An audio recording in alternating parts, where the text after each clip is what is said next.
This is the Blood Red Podcast from the Liverpool Echo. It's the Blood Red Podcast, courtesy of the Liverpool Echo. I'm Guy Clarke. Thanks for joining us. Transfer chases, tactical tweaks, contractual conundrums. We'll be getting into all of that today as we bring you a Q&A special.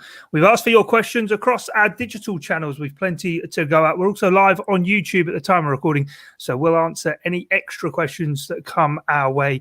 To provide the answers, we have Theo, Squires, Matt Addison, and he's been to Bucharest twice. I'm not sure if that was since he was last on the pod or not. Our chief Liverpool writer, Ian Doyle. Doyle, how are you? Okay, in the same year, I'd like to hasten to add. 2010, went twice to Bucharest. It's anyway. Yeah, happy days. Right, let's go straight into the Q&A then today. First question we've got comes from Twitter from our friend Sam Williams, who says, and I'll come to you, Doyley, with this actually, because I know you wrote something about this over the course of the weekend. Is it time Liverpool experiment with the formation a bit, maybe three at the back, or he suggests 4-2-3-1 a bit more permanently, just something to mix it up against those sides who shut up shop and sit really deep? Well, there are a couple of strands to this, aren't there? I mean, in terms of three at the back, that's not going to happen. I think Jurgen Klopp has made it quite clear that he doesn't like that formation. He was speaking, wasn't he, about Germany and the way that they've been playing it. It was before the game against Hungary, which they got the point that they needed to get through and play England tomorrow. But he was basically said, look, I don't like it. Don't like three at the back. I don't like that system. And I had a little bit of research and saw that he'd only actually played it twice as Liverpool manager. Both times they won.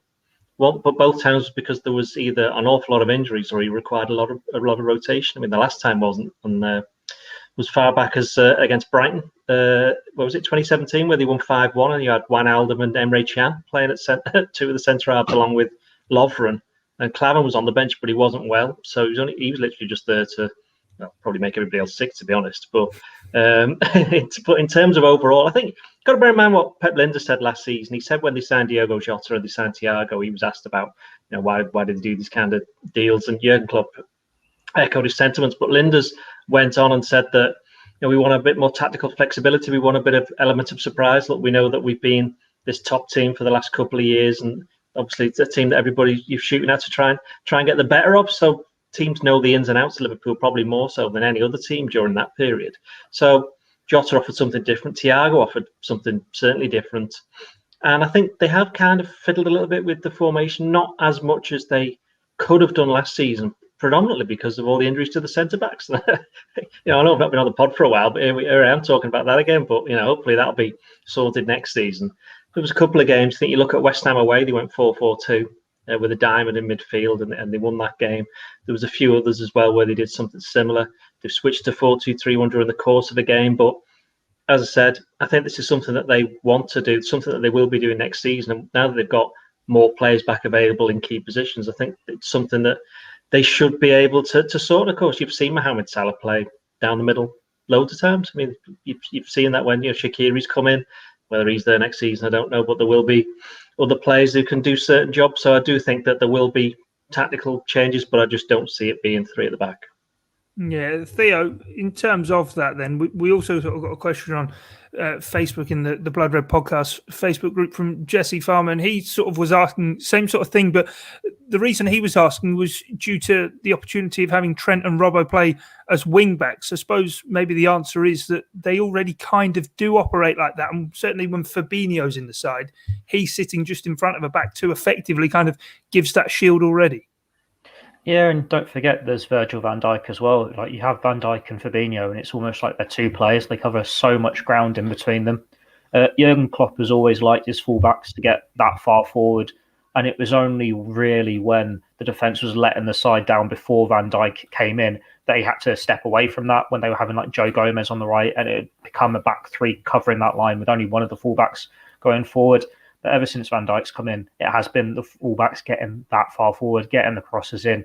And it has been such a success for Liverpool for so long. The only reason it wasn't last year is because for so long they had to have Fabinho out of position when he wasn't injured, and because of Van Dijk missing.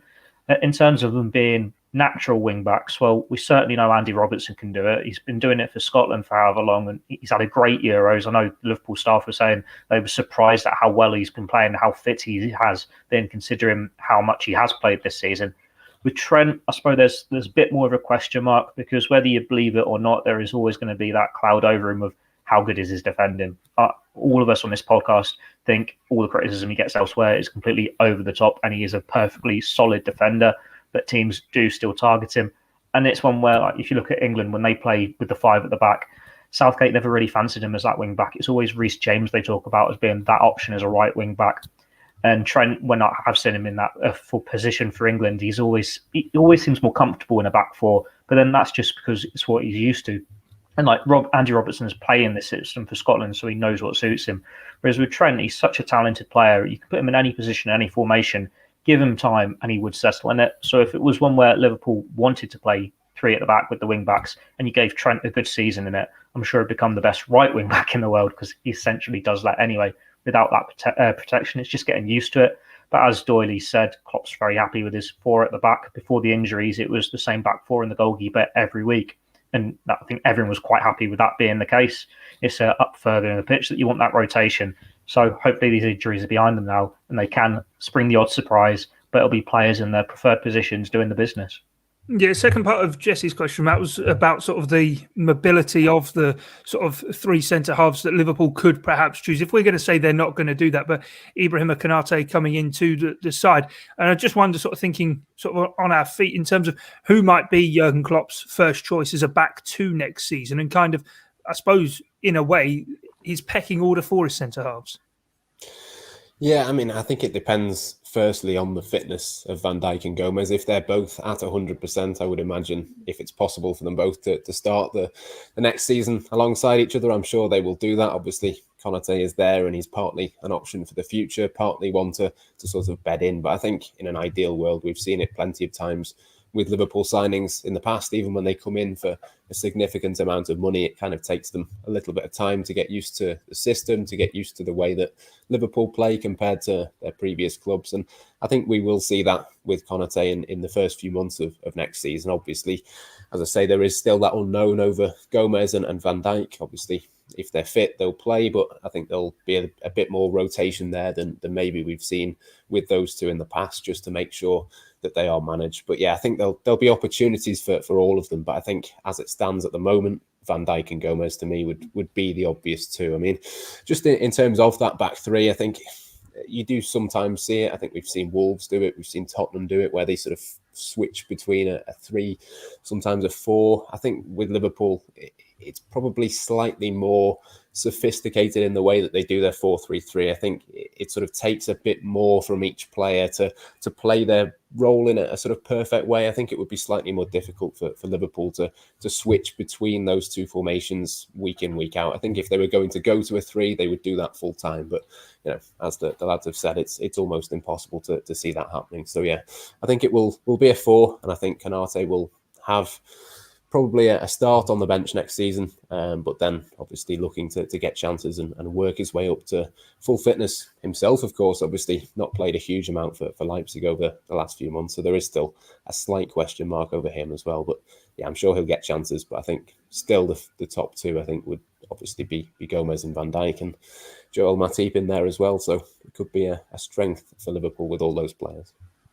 That's formations done. Then on to transfers. That's what everyone loves to always ask us about. Doyle Lee on Twitter says, what do you think of the Kingsley Coman link? This was something really that sort of really came alive yesterday in terms of reports in Germany saying that Liverpool are very interested in the Bayern Munich winger. What are you going to tell us? I have to use my words carefully here, because people listen to this podcast and they take everything that we say and use it on their own little pages. Anyway, as far as I'm going to say were, as I me, are aware that I think it's with Coleman, it's one of these ones where possibly is obviously a player that Liverpool are aware of, but it seems more the rumours and the speculation is coming from whether it's from his representatives, his end, Bayern Munich trying to drum up some interest in terms of trying to get a fee for him if he decides that he wants to leave. It seems to be more that than anything else. I think, as I say, Liverpool, whether or not I think Theo wrote it last week, whether or not they bring in a forward depends on whether or not they sell some forwards. And that's not a sell to buy initiative. It's purely based on numbers. I mean, think Liverpool. I wrote at the weekend that they're expecting Lazio to come in with an offer for Shaqiri. They have had contact from them, but there's been no actual offer yet as such. And I think Liverpool at least want the money back that they paid for Stoke, £13 million, wasn't it, 3 years ago? And he's still got 2 years left on his contract, which means that there's no reason for them to offer to accept any kind of lower fee, especially when you look at the way that he did well, or he's been doing well for Switzerland at the Euros. I mean, we're recording this just before they're about to play France tonight, so he'll probably get injured or something nonsense like that and totally ruin what I'm about to say. But the point being is that Liverpool, you look at Minamino, you look at Origi, you look at Shaqiri, those 3 players, Liverpool aren't actively looking to sell them. But if somebody comes in with a good bid, I think Liverpool might think, well, we could possibly allow them to go if the player wants to go as well. And then you are looking at, you need some numbers in. And you got Harvey Elliott is somebody that Liverpool like a lot. And I know some fans, I should say, got really upset when I suggested that Liverpool might want to use him next season and go, oh, wow, we can't buy a £50 million forward? Well, they may end up buying somebody anyway. But Harvey Elliott is now seen as an option up front. And if you do get rid of or sell Shaqiri, Minamino, Origi, 2 of those, you're going to have to replace them. And they've already got somebody. Don't forget they did buy for, I think, what was the tribunal in the end? I think it was $3.5, $4 million. I can't quite, it probably wasn't even that much, to be honest. But it wasn't a lot of money, and that's somebody they've got a lot of faith in. They want to see how he's going to do next season. So these players need to be given a chance at some point. But I think if Liverpool are to bring it forward, as I've said, is that it will be because there are players who've left. Now, if you ask me whether or not they should bring one in anyway, I think they should. But then I'm not in charge of the recruitment team and all the money. Oh, what a shame. Can you imagine? 4.3 million. You bring Coutinho back, that'd be the first thing you'd do. They're retiring. You can't write about them anymore. Stop. Theo, I sort of take it on to the next step. Hader has also been in touch on Twitter and says Coman or Raphinha. I suppose this is fantasy realm now of, I suppose if you could pick one of those for Liverpool to really chase down on this summer, who would you go at? I have to think which Raphinha then. For a minute, I thought you meant Thiago's brother. No, not Thiago's brother. Yeah, Leeds. It's a difficult one because they're both quality players, but with Raphinha, it's a case of you've got Mohamed Salah. He's not, granted, he's played a lot on the left for Leeds, but if he was at Liverpool, you're going to play him on that right, aren't you? He's going to be that right-footed forward, cutting inside, and it's like Liverpool don't need that player. They've got Mohamed Salah doing there, and even if you're of the belief that he might leave in a year, 2 years' time, and Liverpool want to sell him for top coin, he's still there. You're not going to get someone to be in that star position now, and you've still got Harvey Elliott, who Doyle's just said they've got a lot of time and they've got a lot of faith in. They wouldn't have signed him if they didn't think he could be this long-term option. And having had his year on loan at Blackburn and doing so well, there was obviously going to be the plan for him to come back, learn a bit more from Salah, work closely from him, and see if he can be that long-term replacement. Whereas with Coman, he's one where he's had his injury problems. He's not really ever been a first-choice player for a whole season for any of the teams he's played for or for France, even though he's won trophy after trophy.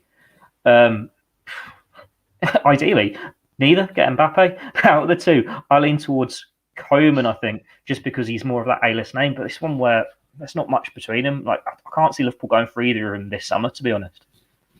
Yeah, Matt, what do you make of it? And I suppose with Coman, he comes, I suppose, with that track record like Thiago did of basically winning the league every season, but that because he's at Bayern Munich.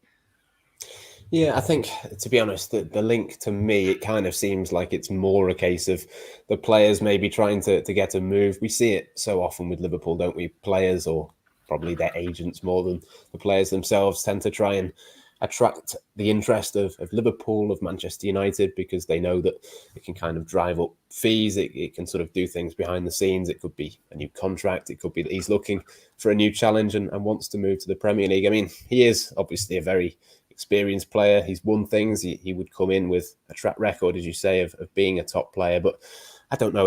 It sort of strikes me as being a little bit obvious for Liverpool. I think he's already probably one of those that you could have, at least at some stage over the last couple of seasons, maybe not now, but certainly at times, have described him as a world-class player. I think, for Liverpool, they tend to go for somebody who's a little bit more under the radar. So I don't know. I think I suppose you could say the same with Raphinha, couldn't you? Obviously played in the Premier League with Leeds. He would demand a huge amount of money. I think both of them, to me, seem a little bit too obvious almost. I think Liverpool might go for somebody slightly different to the pair of them. But I think, there's obvious sort of attractions with both of those players. And if Liverpool were to get one of those in, I think it would certainly improve their forward options. There's no doubt about that. And yeah, there is something to be said for bringing in proven quality who's played for one of, or two or three of the biggest clubs around Europe. But I think, we obviously saw that with Thiago last summer, but that does tend to sort of be a one-off thing for Liverpool. I don't think it's something that we necessarily would see in every single transfer window. Okay, Matt, you said there that maybe they might not do something maybe all too obvious. What about these reports with Porto, Brazilian attacking midfield player? We're back in this realm. Otavio, a lot of sort of rumours coming out regarding him and a potential release clause. What do you make of that? Yeah, I mean, I suppose without having seen him play before or know very little about him, it does sort of make sense in the sense of it not being a name that necessarily you would automatically think would be linked with Liverpool. So as I understand it, the story in Portugal is that there is this 40 million euro release clause, but this release clause expires in 2 days' time. So if Liverpool are going to use this release clause, it has to be, according to Portuguese outlets, it has to be done in the next couple of days. So I think, again, could this be the work of an agent who knows that this release clause is going to increase? I think it goes up to 60 million euros after this. If that is true, could it be a case of an agent trying to put Liverpool into the mix to try and get one or two other clubs to come to the table and get that? Quite possibly. So yeah, time will tell whether that is one that Liverpool are interested in. But yeah, the story is essentially from Portugal, that they believe that there's this release clause in place. It's got to sort of come into effect in the next 48 hours or so. So there's kind of this reported race against time. Jurgen Klopp apparently is in love with the player and loves him. Obviously, we know that that's not quite how Liverpool's recruitment works. They don't just sort of go, who do you want, Jurgen? Oh yeah, we'll take him. It's slightly more refined than that. But yeah, we will see what happens in the next few days and weeks regarding an addition. But yeah, it kind of makes sense in the sense that it's a player that Liverpool probably would look at. It's not an obvious link, and there is a release clause. But other than that, I have to be honest, I've never seen him. Until a few days ago, I hadn't even heard of him. So I can't really tell you too much more. What an admission. Yeah, no, I was going to say, you said the recruitment team's a lot more refined than that. If Doyle was in charge, maybe. Right, Doyle, I'll come to you for the next one. Question in on Twitter, are Liverpool signing a midfielder? Straight to the point? Oh, straight to the point? I don't know. And the reality is, I'm not entirely sure Liverpool know whether they will or not. They'll know whether they want to. And I would imagine, actually, to be fair, if the right deal comes up, I think they probably will. But it's about the right deal, isn't it? I mean, we mentioned just before we went through a number of players, and Florian Neuhaus, have you ever pronounced it? Neuhaus, that's the one. Neuhaus in German, that is. You'd never have guessed, would you? Nope. They did have the option, didn't they? Or all the clubs had the option of triggering his release clause, and they chose not to do that. He was someone they looked at for a couple of months, but obviously with Borussia Mönchengladbach now they've got freedom to ask for whatever they want. So I would imagine they'd want more than what the release clause is. Otherwise, they wouldn't have even put that in there, to be honest. So he's an example of a player that they were looking at. So that suggests that they are looking, but whether or not they actually decide upon buying one is something completely different. It will have to be the right deal. It'd have to be the right type of player, the right profile. You look at someone like Renato Sanchez and you think, well, he's somebody who undoubtedly a good player, but if you're coming into a squad, and he would be fourth or fifth choice midfielder, wouldn't he, if everybody's fit? Because Fabinho, Henderson, and Thiago, you would assume are the three who would play. I mean, there was only, pretty sure I'm right in saying this, but has been because I've actually wrote it. But there was only one game last season where Fabinho, Henderson, Thiago, and Wijnaldum were all fit, available to play in midfield at the start of a game, and that was the derby at Everton. And obviously Van Dijk got injured, and then Fabinho had to go to it. So obviously it was only this one game all season, and it was Wijnaldum who was on the bench. So those three were seen as the first choice. Whether it was just for that game or I don't know, but the fact that it was a big game and a big away game, that those three were the ones, you would assume that's the way forward Liverpool are going to look at it start the season. So going back to someone like Sanchez, he'd come in and expect to be playing all the games. It's whether or not Liverpool can afford to bring in somebody like him for that status. And then if he comes in on big wages, the rest of them are going to go, hang on a minute, we've been here quite a while. We quite like, I've been playing X amount of years. I want a little bit more money. So there is that has to be taken into consideration. It's not just buying this big name player, whether or not they've got the funds or not. So it's that kind of balancing act. But you've got to bear in mind that Thiago came in last year and Wijnaldum didn't go. Now, you might say Lallana went, but Curtis Jones replaced him. So in terms of actual numbers, Liverpool have got loads of central midfielders. I think it's 7, isn't it? 7 or 8. So in that respect, they're fine, but they don't really have somebody who's like Wijnaldum who can do certain roles, who's got that energy to get around. Probably Curtis Jones, you might say, but he doesn't have the experience of a Wijnaldum. So that's the kind of player, if they were looking to bring somebody in, that's who it would be. But as Matt said before, it's not going to be up the top level because Liverpool tend not to do that. It would be somebody, bubbling under someone like, hang on, should I mention any names? Because I'm just going to get quoted on them. Someone like Bissouma, he's one. He would kind of fit that particular profile. And the lad from Ajax, is it, who I can't pronounce? What's his name? Gravenberch. Him, yeah. So they fit the profile. That doesn't necessarily mean that they're going to be joining Liverpool. But that's the kind of profile of play you can expect Liverpool, if they are going to bring in a midfielder, that they're going to sign. But you would think that just from absolutely everything that they've done in the past and what they have available at the moment. But as we've said, what happens if somebody comes in and offers a load of money for, say, Naby Keita? Then suddenly the whole thing changes. So we can't come out 2 days before the window officially opens for overseas transfers and say Liverpool are going to do X, Y, and Z, because it can all change in the next 2 months. But that, as far as we're aware, is that, are they going to sign a midfielder? They might do. Are they looking at midfielders? Yeah, they are. But is there a guarantee they're going to get one in? No. Great stuff. Right, final transfer question, and Theo, comes from our YouTube community page, and it's, who's the player you'd sign if you were the manager? Kylian Mbappe next. It's very easy to just choose probably the best player, or who will be the best player in the world. When Ronaldo and Messi call it a day, you'd imagine it's going to be Mbappe right at the very top. I fancy him over Erling Haaland. Granted, he's not quite exploded to the Euros just yet, but we all know what a quality player he is.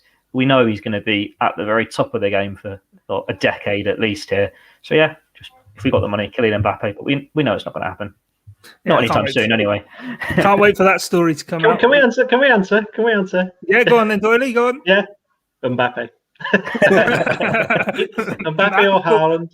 I think Ronaldo is probably, I'm not going to say he's finished, but I think he's kind of, I would be surprised if he just says I've had enough of this once he gets that international goals record. Yeah, he's not been great at the Euros, has he? I know he's got his goals. He didn't run. He's got his penalties. He got Bruno Fernandes on the bench. That's what he did. Yeah, that's true. Good point, actually, yeah. Proved Doyley's point of Fernandes not being world class, eh? There we go. Right, Matt, full house? Yeah, well, why not? In terms of the realistic ones, I think Florian Neuhaus seems to make a bit of sense. Again, I've not seen loads and loads and loads of him, but from what I have seen, he kind of makes sense. And sort of stylistically, I think that is one. But as Doyle said before, the release clause is not there anymore. Possibly if Liverpool were going to do that, would they have done that already? Possibly, I do think that. But yeah, in terms of realistic ones, I think he'd be one of those on my list. But put it this way, whoever Liverpool pick, they know far more than I do. Tielemans. I'd say Tielemans if you're going for a realistic one. I really like him. And anyone who does back heels in his own penalty area like he did last night with about 3 minutes to go when Belgium were getting absolutely battered by Portugal. That's the kind of mentality that you need at a top team. Would he not cost like 70, 80 million though? Is he realistic? Of course he's realistic. Plays for Leicester. Well, how much would they ask? They got 85 million for Harry Maguire. Yeah, that was United. Come on. And that was before. Also, he's English, and he's English as well. Yeah, he's English as well. So the English premium. I still think they'd want 70 million for him. Theo, I'm sure your realistic one's Kylian Mbappe, isn't it? I'm tempted to just say Coutinho to see Doyley's vein pop out of his head. It's already started.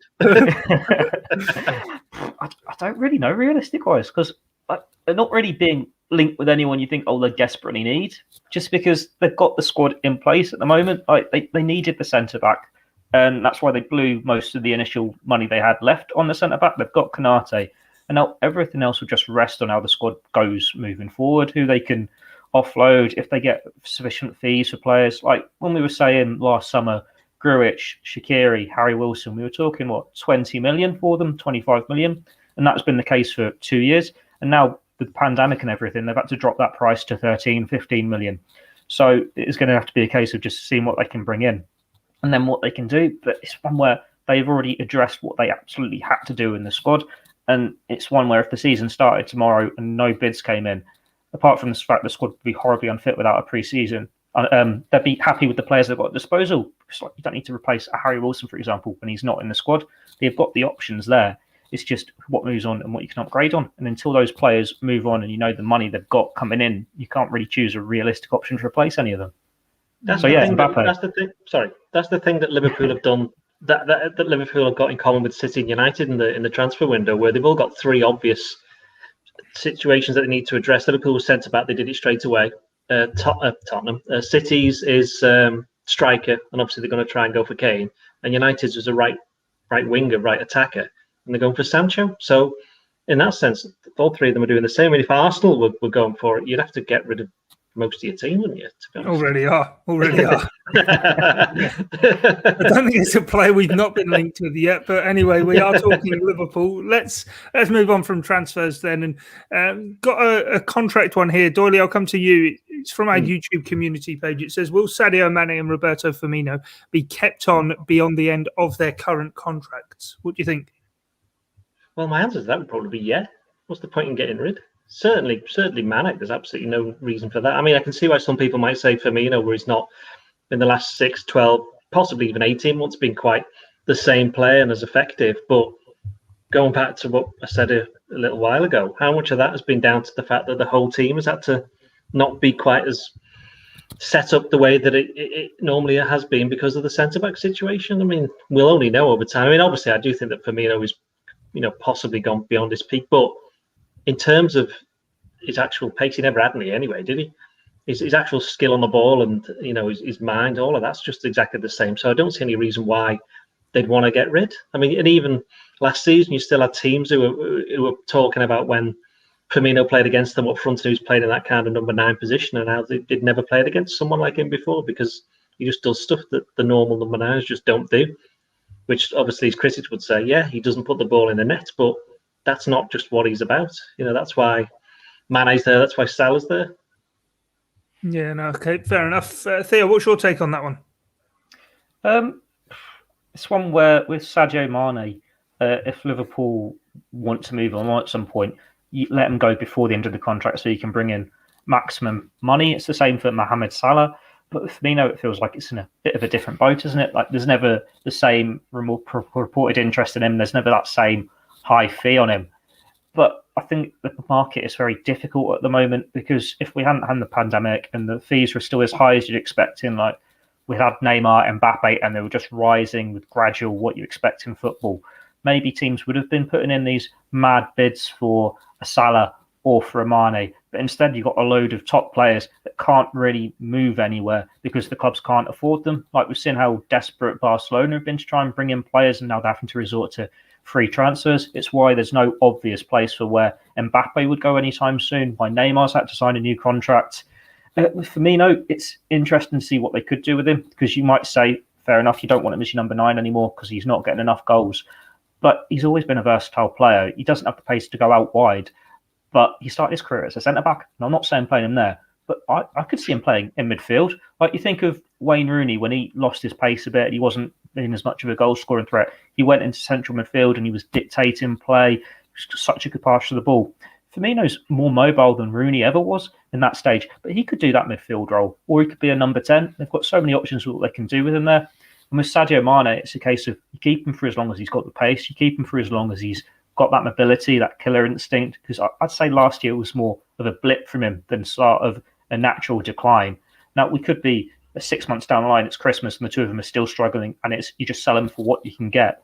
But the guys behind the scenes at Liverpool will know far more about it than we will. They'll know whether they've still got it in their legs, whether they can still carry on at the top level.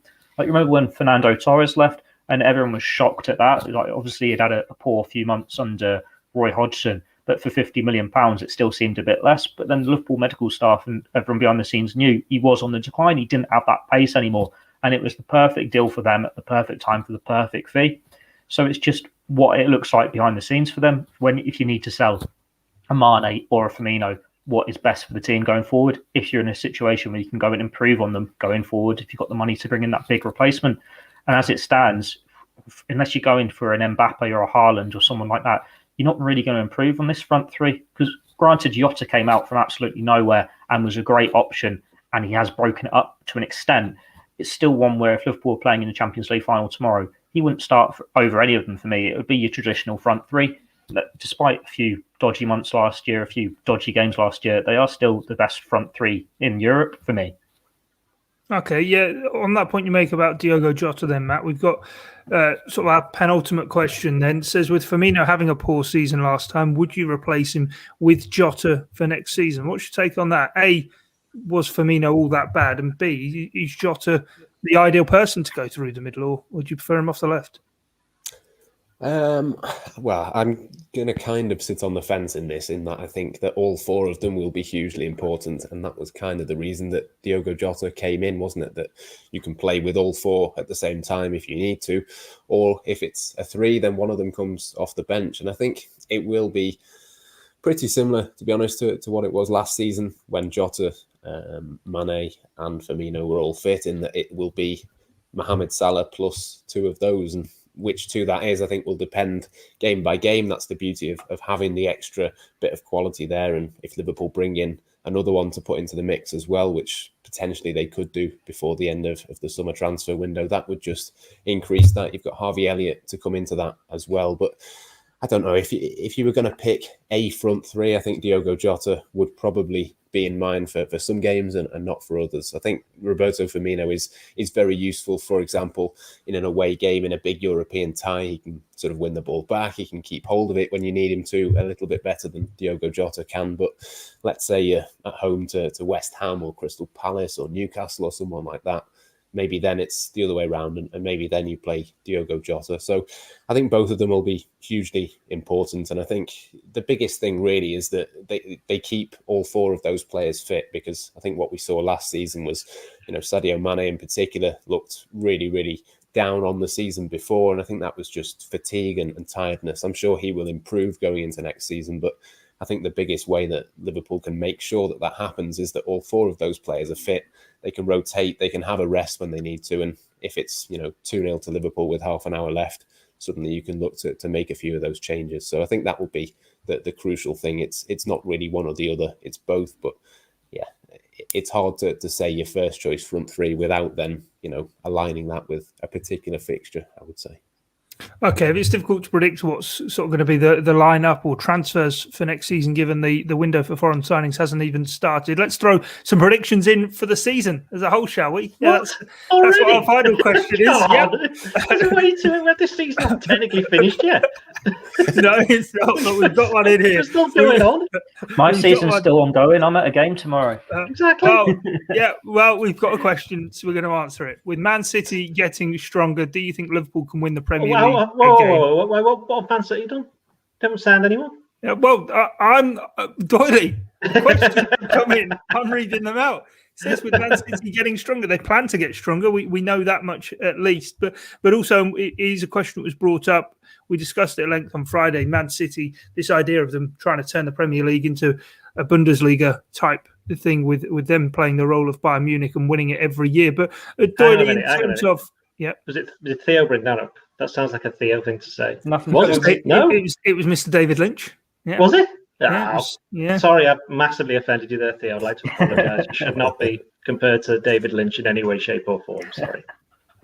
Well, anyway, right. Apology accepted. Doyle, I'll let you kick us off with this one. Predictions towards next season. Are Liverpool going to be there or thereabouts in the running? Yeah, as they would have been. Well, they were for half. If you forget that, they were for half of last season. They were top at Christmas, weren't they? So, they were still there, and they finished third. only 5 points behind the greatest Manchester United team in the history of teams. Apparently. And that's the about. So you've done the there and you've done the about. So exactly. I would, let's put it this way. I would be absolutely amazed if they're in another struggle to finish in the top 4. Let's put it that way. But yeah, you're right. City are going to be strong. United will be stronger. But okay, United will have different difficulties because all the fans are coming back. Hopefully. We have to assume that they are now, to be fair. Let's be honest. So it's going to be a little bit, it's going to revert a little bit to the norm. I don't think we're going to be having loads of away wins.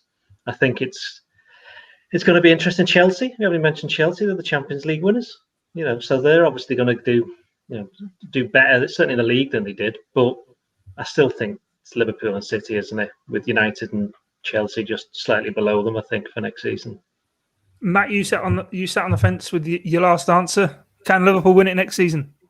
Yeah, 100% they can. I think Liverpool and Manchester City, as Doyle said, will be the sort of definite sort of 2 that you would expect. But I think Chelsea could be slightly stronger than maybe what people think as well. I think they were probably slightly better. Certainly they were better under Thomas Tuchel. Obviously, he'll have had a summer of pre-season. Again, you'd imagine that they'll spend quite heavily. They've not done a huge amount so far, I don't think, have they, in the transfer window or anything like that? There doesn't seem to be a huge amount of links with them, but I'm sure if they can get, certainly if they could get a striker in who could get them, say, 20 goals and obviously do what Timo Werner couldn't. Even Timo Werner next season, I think, will be improved. Kai Havertz, I think, will be improved. I think he got better as the season got on. And I think Chelsea will be right up there in terms of making it possibly for most of the season a 3-horse title race.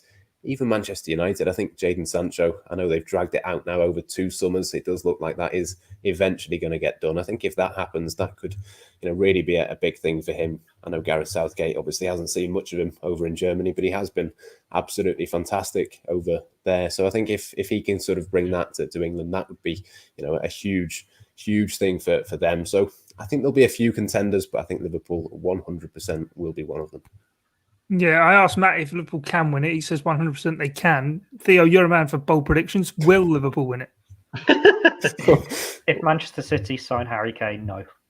I reckon if they sign, not the Harry Kane that's playing at the Euros, the Harry Kane that was playing for Tottenham last year, and a poor Tottenham last year, setting up goals and scoring goals every week. He is what that side needs. Last season, they were the best team in England by far. They're winning games comfortably by far, and that was without a striker. You put Harry Kane in that team, and it's going to be like when United signed Van Persie. It's not going to be a long-term signing for them, but 2 years, he'll get the goals, and it will probably be the difference in a title race, which is why they want him.